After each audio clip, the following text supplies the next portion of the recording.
Bonjour tout le monde. J'ai décidé aujourd'hui de commencer avec une première capsule éducative sur l'anatomie du plancher pelvien. Le plancher pelvien, depuis les dernières années, on en parle de plus en plus, on en entend beaucoup parler, mais je réalise avec les questions de mes patientes qu'on ne sait pas nécessairement tout à fait qu'est-ce que c'est. C'est pour ça que j'ai décidé de commencer avec cette première vidéo-là. Je pense que c'était pertinent de débuter avec la base.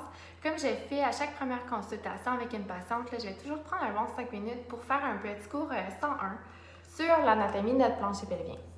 Je pense que vraiment en commençant avec ça, ça nous permet de comprendre davantage cette structure anatomique-là.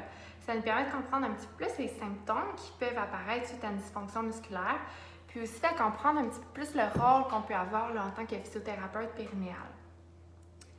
Donc, le plancher pelvien, c'est vraiment la base musculaire de notre bassin. Ça s'étend de notre pubis jusqu'à notre coccyx. Ça va faire une espèce de support là, sous forme de hamac musculaire.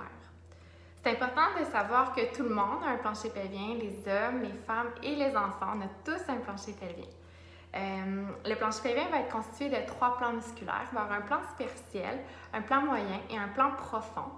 Dans chacune de ces couches-là, il va y avoir plusieurs petits muscles qui vont travailler ensemble pour permettre une continence urinaire, donc éviter les fuites d'urine, permettre une continence au niveau des selles et des gaz.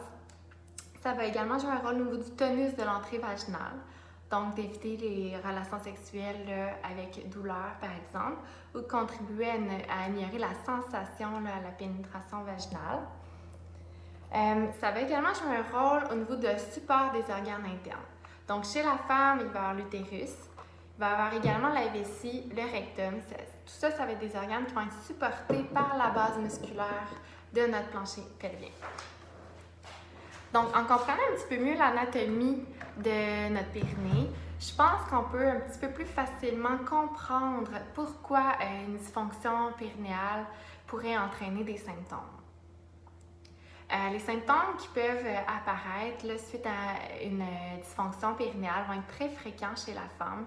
Ils vont être tellement fréquents qu'ils vont souvent être banalisés, ils vont être même parfois considérés normaux par la femme elle-même. Dans les symptômes, on peut parler d'une difficulté à retenir l'urine, par exemple à la toux, à l'éternuement, ou encore dans un saut, tout autre sport d'impact comme la course à pied, les cours de Zumba. On peut parler d'une difficulté à retenir les gaz, les selles, encore une fois, dans un sport d'impact, à la toux. On peut parler d'urgence mictionnelle, donc une sensation d'envie pressante très soudaine qui nous nécessite de courir aux toilettes. On peut parler d'une sensation de lourdeur périnéale, donc une sensation de masse à l'entrée vaginale qui pourrait être associée à une descente d'organes. Donc, par exemple, la vessie, le rectum ou encore le col utérin pourrait avoir tendance à s'affaisser à l'intérieur du vagin puis à descendre dans le vagin. On peut également parler de douleur aux relations sexuelles, donc une sensation de brûlure, de coupure d'aiguille à l'entrée vaginale lors d'une pénétration. Tout ça, ce sont des symptômes qui peuvent être pris en charge en rééducation périnéale. Ce sont des symptômes également qui peuvent être en lien avec une faiblesse de la musculature périnéale ou encore une mauvaise sollicitation des muscles ou encore une sursollicitation de la musculature. Donc, des fois, on veut tellement bien faire qu'on va en faire trop.